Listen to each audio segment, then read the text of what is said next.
فقدرات إرادات سمع بصر حياة العلم كلام استمر وجائز بفضله وعدله ترك لكل ممكن كفعله.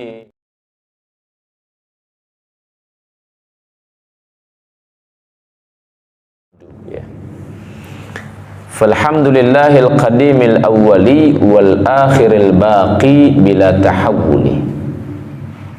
Thumma salatu wassalamu syarmada ala nabi khairi man qad wahada. Sudah atau belum? Belum ya? Belum. Nah, coba nanti ditandai juga biar benar-benar urutan. Ini kita ngaji benar ini ya. Ngaji beneran, jadi bukan hanya sekedar mendengarkan. Jadi kalau yang belum punya kitabnya boleh nanti untuk beli ya. Falhamdu, maka adapun pujian itu lillahi adalah milik Allah Subhanahu wa taala. Al-Qadim, yang maha dahulu, zat yang maha dahulu, al-awwal, zat yang maha pertama, maha awal, wal akhir, zat yang maha akhir. Al-Baqi, zat yang maha kekal, bila tahawuli, tanpa perubahan. Jadi pujian ini milik Allah, zat yang maha dahulu, yang maha awal, yang maha akhir, yang kekal, tidak ada perubahan. Alhamdulillahatan as-sana'u bil lisan 'alal jamilil ikhtiyari ma'a jihati ta'zim sawa'un kana fi muqabalati ni'matin amla. Alhamdu, istilah alhamdu itu secara bahasa lughatan, secara bahasa. As-sana'u bil lisan, pujian atau sanjungan dengan lisan ini, 'alal jamilil ikhtiyar, dengan usaha yang terindah, ma'ajihati ta'zim, dibarengi dengan pengagungan, memuji Allah dengan cara yang terbaik, dibarengi dengan pengagungan, karena memang Allah itu yang layak dipuji. Innallaha jamilun yuhibbul jamal, Allah itu indah dan suka dengan yang indah-indah. Bagaimana kita membayangkan indahnya Allah? Nah, memang tidak terbersit dalam hati kita, dalam pikiran tidak terbersit ya. Nah, yang jelas Allah itu punya sifat indah dan suka dengan yang indah-indah. Kalau kita mau melihat hakikatnya Allah, coba kita lihat ciptaan saja yang paling sempurna, Nabi Muhammad SAW. Diciptakan sesempurna mungkin, badannya harum, rambutnya indah ya. Nabi rambutnya panjang, Rasulullah rambutnya Nabi itu panjang. Nah, jika ada seorang ulama dzurriyyahnya beliau, Al-Imam Abdullah Haddad, dari sekian banyak, dari semua sunnah-sunnah yang pernah dicontohkan oleh Nabi, ada satu sunnah ketika beliau menjelang wafat itu belum ditunaikan, yaitu memanjangkan rambutnya. Sehingga Imam Abdullah Haddad di akhir-akhir hayatnya beliau panjang rambutnya itu. Apa alasannya? Nabi itu rambutnya panjang. Nabi itu rambutnya panjang, tapi panjang indah, harum ya, gagah, ganteng seperti bulan purnama, rambutnya panjang. Ya, tidak bisa kita bayangkan, mensifatkan itu tidak bisa ya. Itu baru makhluknya, belum zat yang menciptakan itu. Maka jika kita ingin mensuri tauladani daripada hal tersebut, nah, yang penting ya sering-sering sampoan ya, sering-sering pakai sampo, keramas maksudnya ya. Jangan nanti rambut panjang seminggu tidak keramas kan tidak bagus ya. Nah, baik. Sawaun kana fi muqabalati ni'matin amla, baik itu di dalam rangka menerima nikmat ataupun tidak, ya tetap saja Allah itu zat yang maha terpuji. Umumnya orang merasa bahwa Allah itu layak disanjung kalau memberikan sesuatu. Belum tentu sesuatu yang menurut kita baik itu pemberian itu menjadi baik menurut kita, belum tentu. Bisa jadi ujian yang menurut kita berat itu lebih baik bagi Allah. Ada orang karena bergaul terlalu bebas sehingga nyaris dia terjerumus di lembah kemaksiatan. Karena Allah sayang sama dia, dikasihlah dia sakit. Akhirnya tidak bisa kemana-mana.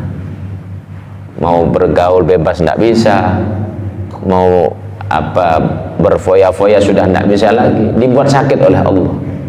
Menurut pribadinya sakit itu mungkin tidak bagus, tapi Allah sayang, dibuat sakit itu supaya tidak bermaksiat dia. Jadi kalau Allah yang memberikan itu pasti terbaik ya. Kalau Allah yang kasih pasti terbaik. Nah, jadi sawaun kana fi muqabalati ni'matin amla, baik itu dalam rangka pemberian nikmat ataupun sebaliknya. Bukan dalam rangka pemberian nikmat menurut kita saja ya. Bencana terjadi di mana-mana. Allah buat demikian karena sudah rusak tatanan sistem. Sehingga orang tidak bisa berbicara lagi.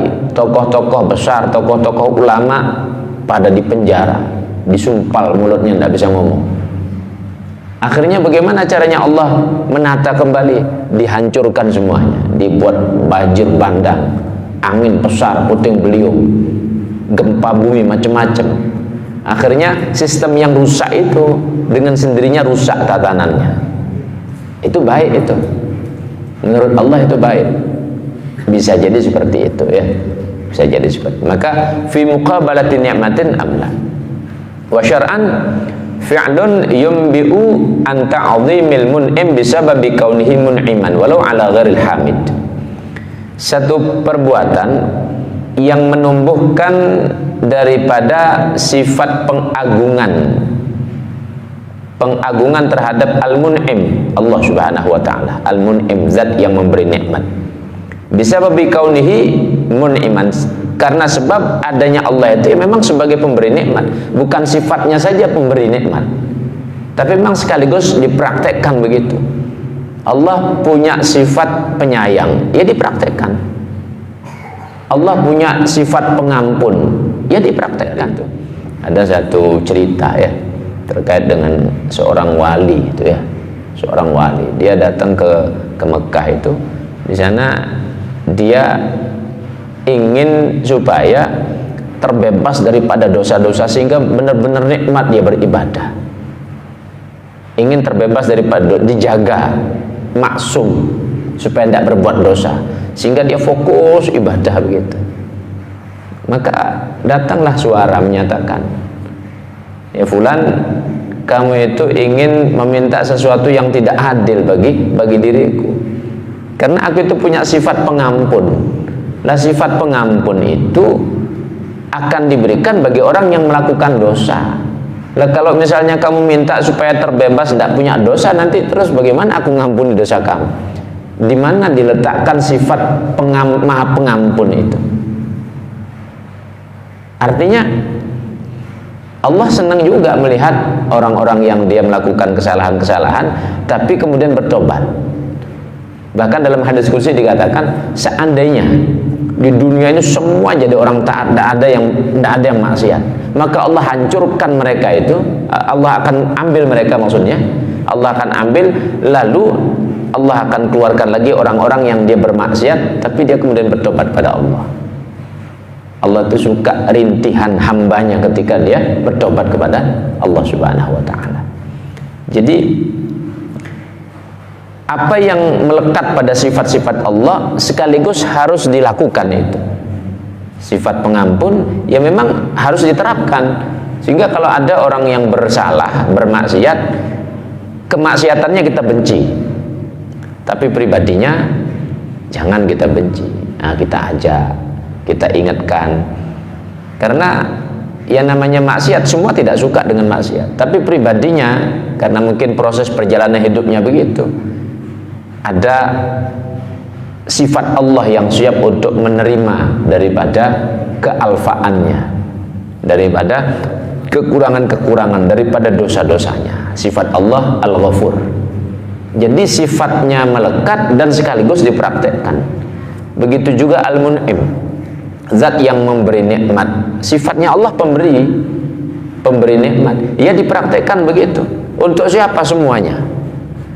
Mau dia orang beriman, mau dia orang kafir, mau dia orang yang taat, mau orang maksiat, dikasih semua ya. Itu orang-orang kaya Yahudi itu. Apa dia sholat pada Allah? Kan enggak. Apa dia nyembah Allah? Enggak. Itu orang-orang terkaya di dunia itu ya.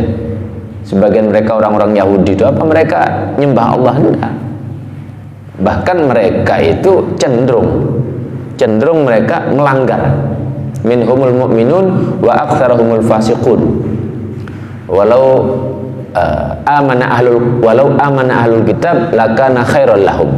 Minhumul mu'minun wa aktsaruhumul fasiqun.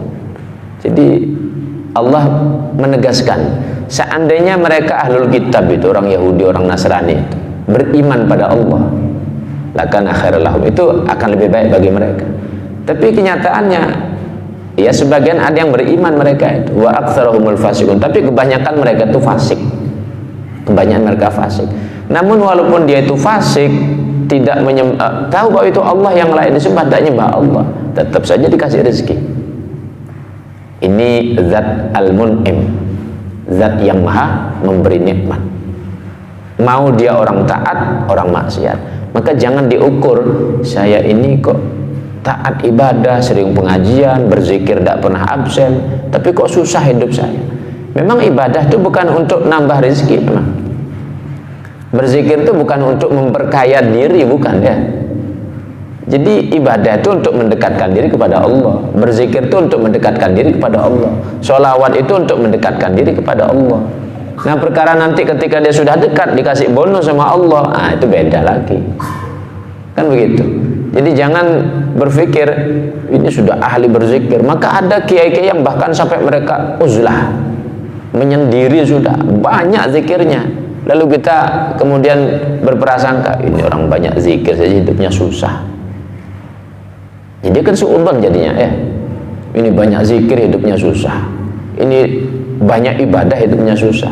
Memang zikir ibadah itu bukan untuk memperkaya manusia, itu untuk mendekatkan diri kepada Allah Subhanahu wa ta'ala. Maka jangan keliru.